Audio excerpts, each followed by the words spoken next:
What's up, y'all? Welcome back to the channel. So today I'm going to be doing a tier list. I'm going to be doing every single wrestling game. I've done one in the past when I first started my wrestling channel, but I feel like maybe my opinions have changed in the past maybe year or so. So I feel like maybe I should do another one. And this is all just from Smackdown versus Raw to 2K20. So no 2K22 and nothing like that. So if you guys like tier lists and you guys like my wrestling content, please smash the like button. Also, don't forget to subscribe, and let's get started with the tier list. So the first game we got here, we got Smackdown vs. Raw 2006.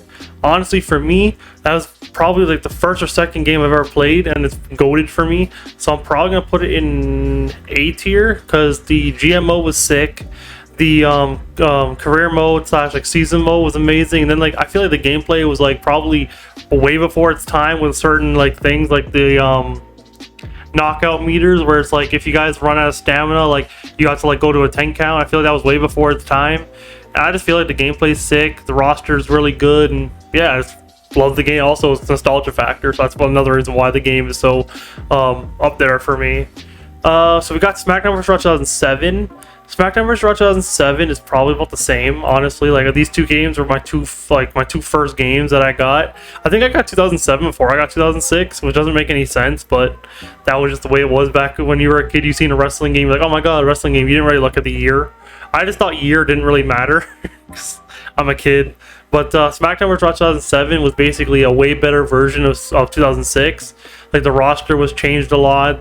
There was an introduction of like I think the Money in the Bank match, and then there was a whole bunch of other stuff. Like I think they put in a different GM mode. It was like a lot different than 2006, in my opinion, anyways. And I feel like the gameplay was just better and the graphics were a lot better, as this was the first one on Xbox 360.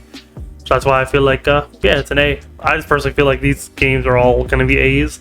2008 is probably like a B for me. I think I've rated it really low before, but I mean 2008 is not that bad. I feel like the only thing I don't like about it was the 24/7 mode, just because like it was really repetitive, but the mode itself was really cool, and it was the only other way to do GM. I think there was like a Hall of Fame mode, but I think that was only on PlayStation 2. So I feel that's why I know, because I had this on PlayStation 2. I never had it on Xbox, so I don't really know what was on Xbox and what was on PS2. So my version is the PS2 version. I feel like it's B. I think I got it for my birthday. That's why I like it so much too. It was like a birthday present. So 2009, I think 2009 is more like a C. I just feel like they made the game kind of bare bones. And like the gameplay is good, of course. Most of these Smackdown vs. Raw games are good, but I feel like instead of getting rid of the season mode, where it's like a whole bunch of storylines, like different storylines, it was all just like Road to WrestleMania, where it's like storylines going up to WrestleMania, and which is a good concept, but I feel like it kind of made everything bare bones because they got rid of the GM mode, and this was like I think the whole tagline was like new tag team gameplay and stuff like that, which I mean no one really likes the tag team matches. No one plays a game for tag team matches, so I feel like maybe that's another reason why it's not as like highly rated as the others, at least to me anyways. I don't really like the game. Then I probably think the only reason why I liked it was probably because it was for one of the first games where I had like Jeff Hardy's new theme, and I was a huge Jeff Hardy mark back in the day, so that's probably why. Oh, let's go for the first Smackdown vs. Raw game, because I didn't even see that one there. So I probably have to rate this as a B. I think it was the game coming right after Here Comes the Pain, and like it's a good successor to that game, because I feel like it's probably around the same. Like I feel like it's about the same type of game, but I feel like Here Comes the Pain is just more love because of how much better it makes it. I think this is the first game that had like actual voice acting in the season mode, and I feel like but other than that, these older games, like there just wasn't too much to do in this game. That's what I feel like. But the gameplay was good, the roster was good, everything like that. It's basically Here Comes the Pain, but like just not as good, if that makes any sense. So now we got Smackdown vs. Raw 2010. I actually really like this game. I feel like it's one of the better games. I only had it on Wii, so I mean, like, yeah, I know a long time ago. That's the only game I played on Wii. So I don't really feel like I have the like 100% as everyone else does. Like I feel like everyone has more of an opinion on this game than I do, because like I said, I played it on Wii, and the game's the same on Wii as it is on any other console, but it's just not the same, like having to go like this and stuff like that when you're wrestling.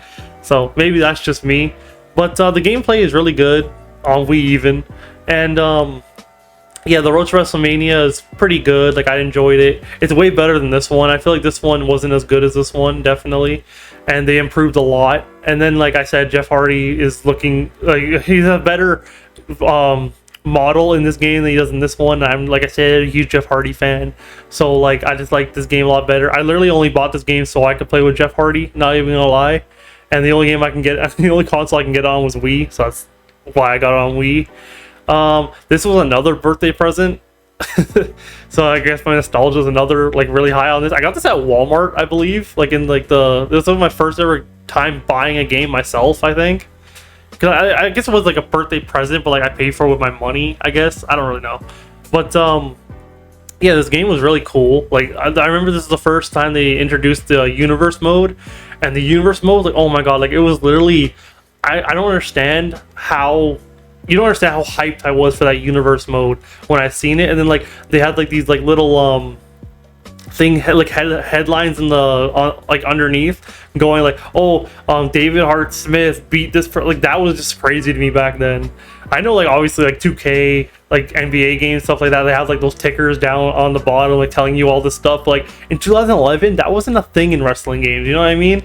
And then, like, there's like all these like random wrestlers that came in. Like, if you had like a mystery opponent, then random wrestlers would come in. That's how you unlocked them. I don't know, this game was crazy for me anyways. And the Road to WrestleMania was I think that was the free roam one. That was pretty cool in my opinion too.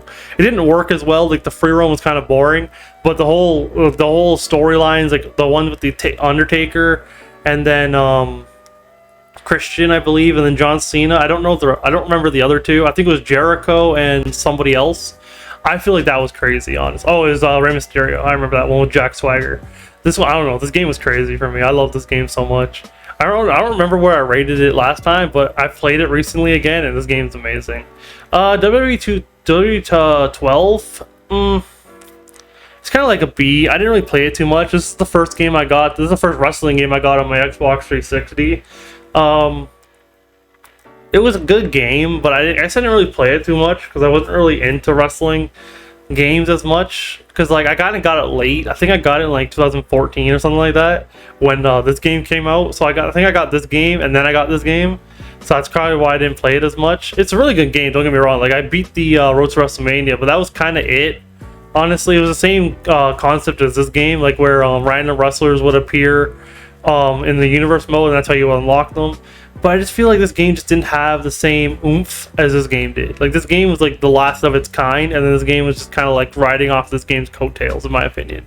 WWE 13 is probably definitely an A for me.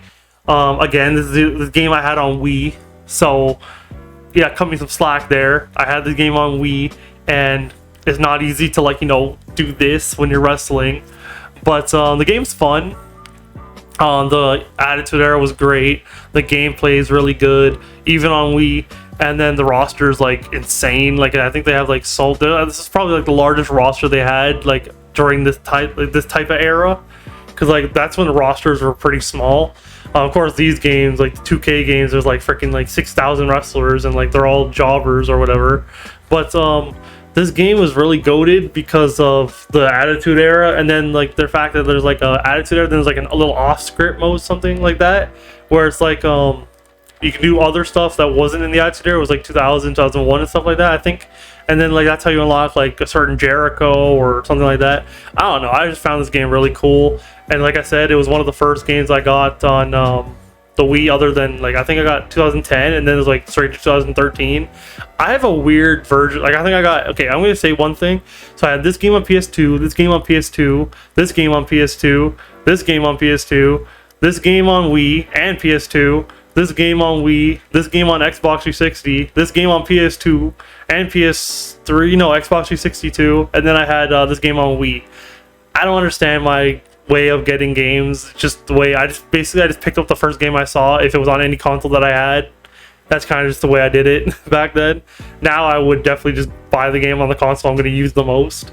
So now we got 2K14. I actually have my version of 2K14 here, so I'm going to go get that really quick. It's like a different version. So my version of 2K14 is the Daniel Bryan version. I don't know if y'all can see that. I know it's like you just like switch it because like the Rock's like over on the other side, like there, whatever. But for me, it came like this, like the Daniel Bryan version. So I find that kind of cool. Not gonna lie, because when I first got it, I didn't realize that Daniel Bryan was on the cover. I thought it was The Rock, and then I thought it was like a bootleg game at GameStop. But so yeah, that's kind of cool in my opinion. But so let me rate the game. So I'm gonna rate it as like an S tier, because like this is probably one of the best wrestling games I've ever played. I remember getting it like 2013 and like on Christmas, and I was like so hyped, man, so hyped, because I got it, and then like we played. Me and my sister played the freaking WrestleMania 30, like 30 years WrestleMania, whatever. We played the Streak mode. We played Universe. We made like our own little GM mode type thing, where obviously you couldn't draft or anything, but it was still cool. Yeah, we just did all this stuff. Like, I'm not even gonna cap, bro. This game was like goated. Like, this is one of the most fun games I've ever had, honestly. And it's probably like yeah, it was like the first game that I really got wrestling game in years that I got where I was like, oh my god, I'm hyped. But yeah, I just feel like it was a really good game. Okay, so we got 2K15. I didn't have this game on PS4 or PS5. I have it on Xbox 360. So personally, I actually had a better version of the game. So I feel like it's definitely like a B tier, because I had that NXT mode and I had the showcase mode, which is really good. The graphics obviously aren't as good as like the next gen mode, but I just personally feel like the game's better on old gen, and that's why I definitely I think like after Christmas, cause I remember this game like came out like a little bit later, and then like I think right after Christmas I went to go get it at Walmart with my sister, because like I think we went to like my family's, and then like I went to Walmart like literally like the day after and got this game right away, and I had fun with it. Like I think I played the crap out of this game, so that's why it's a B tier for me. 2K16 is kind of eh. I mean, again, this is another game I had on Xbox 360. I didn't have on this is the year I got my PS4, but this is the year I didn't, like, it was way after that, so I already had this game on I'm not putting it on C tier, I'm gonna put it at B tier.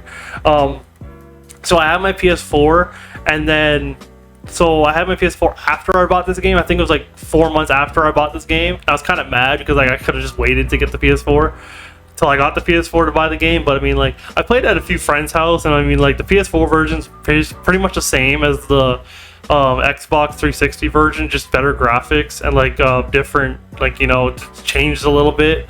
But I mean, it's kind of like the same game. It's just not as good, if that makes any sense. I don't know. So this is the first game. W2K17 was the first game I got on my PS4. So I'm gonna definitely put this as like a C tier, because like I have played a lot of the career mode, but the game kind of got boring really quick. Because like for me, it was like, oh my god, the graphics are. I'm gonna put it at B tier, because like for me, it was like a really good game, because like it was like my first introduction to like next gen wrestling games. So for me, it was good. Oh my god, the game looks so good. Like, oh my god, you can see like the sweat on them, you can see the veins and everything. And I was like, I don't know why like I marked out for graphics, but like the game looked so good to me. But the gameplay was kind of mid, and like everyone hated this game, so I kind of put it like C, kind of like C, B. I'm gonna put it ahead of this game because I don't like this game at all, really. But I'm gonna put this in like a C tier, because like it's not really a good game, but like I just have the nostalgia for it because it was my first next gen game. But now next gen is like PS5, which I already have, and yeah. So 2K18 I didn't really like much, so I'm gonna probably put it in like a C tier, because like after this game I was kind of hyped for 2K18, because especially like Seth Rollins was like my favorite at the time. So like I was kind of hyped to see like what they would do with him, and like maybe he would be like the highest rated superstar. He wasn't. Maybe there'd be like a showcase, something with him, maybe. I don't know. I was hoping for like a Shield showcase maybe, but that didn't happen. I feel like this game was good, but it's kind of mid at the same time. I think this was the year that they did the free roam again for career mode, because this career mode was alright, but like it was kind of mid. You kind of couldn't really do too much. Like I think the best thing was like the Paul Heyman guy thing and like the t-shirt thing you could do. And then this one was like the free roam one, where it's like really boring, where you got to like, I think they told you like had to lose certain matches, and like that didn't really make any sense. Like if I'm doing career mode, I want to win everything. But I don't know, the game wasn't bad, but it's kind of mid, so that's why I put it in C tier. 2K19, I actually didn't play too much of it. The only thing I don't like about it is the blinding freaking menu screen. But it's definitely like at least a B or an A to me. I'll put it at B tier, probably like the front or like ahead of these guys.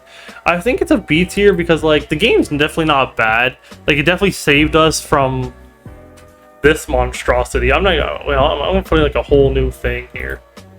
Can I do like another thing? So I'm gonna put trash. So that's where this game's gonna go. So let's just put that game there. I'll talk about it after. But 2K19 basically saved us from the monstrosity that was 2K20. And I know I played it in a recent video and like I didn't say too much bad stuff about it, but like it's a really, really bad game. And honestly, like from 2K16 to 2K20, I feel like all these games are kind of like copy and paste, which they're not bad games. Except for this monstrosity, this game's trash. But they're not bad games, but they didn't up each other every single year. Like I feel like 2006, 2007 was like a massive upgrade. 2007, 2008 was a massive upgrade. Well, 2008, 2009 wasn't, but like you know what I mean. Like these games, like they upgraded so much. Like so Smackdown versus Raw 2006, like this one to this one is like a massive upgrade. And like even 2012 to 2K14 was a massive upgrade. I just feel like all these games didn't really upgrade that much. That's why I feel like 2K19 is good, but it's like it didn't go too much over what 2K18 did, other than like the career mode story, which was pretty good. But now we talk about 2K20, probably one of the worst games in the whole franchise. I'm not even gonna cap. There's nothing in the D tier because I don't think any games are really that bad. But 2K20 is just so bad. It literally almost, like I said in yesterday's video, it almost killed the whole franchise. How bad of a game does that have to be that it almost kills a whole franchise? Because people say like, oh, 2K15 was so bad. It's like, yeah, but it was like kind of like NHL 15 or like NBA 15, where it's like they stripped stuff to go to the next gen to improve all the graphics. Now they're just adding stuff back in. At least with 2K20, it's like they added a bunch of stuff, but the game was just bad and not finished at all. Like that's the problem with the game. Like the gameplay was alright, but the thing is, like when you have so many game-breaking glitches, you can't, you know, have a good game. That's just my opinion. But that's why I feel like 2K20 was mid. Not mid, it was trash. But like the career mode was alright, the story was okay. It's just like how glitchy it was, and like it kind of didn't. Some of it didn't really make a whole lot of sense. Like why the male character was like basically labeled as an idiot, even though he won like lots of titles, and he was like, it was always like a fluke, and that's kind of what I didn't like. And then like the female character was like the strong character, and the male character was kind of like an idiot. I feel like if you're gonna have a storyline and have two, a male and a female, you kind of have to have them both up there. Like they can't be one of an idiot and then one's really strong. I feel like they both should be strong. That's why I don't like 2K20 storyline. And then they didn't really add too much. They added like, I think 2K originals, like I said yesterday, and then they had I don't even remember because I'm not gonna play this game again. So that's pretty much my list. I'm not gonna really revise it because I don't really have much else to say, because every pick that I made is probably about where I think it deserves to be. But if you guys have your opinions, please definitely smash the like button. Also, share your opinions down below. Also, don't forget to subscribe, and I will see you guys in the next one.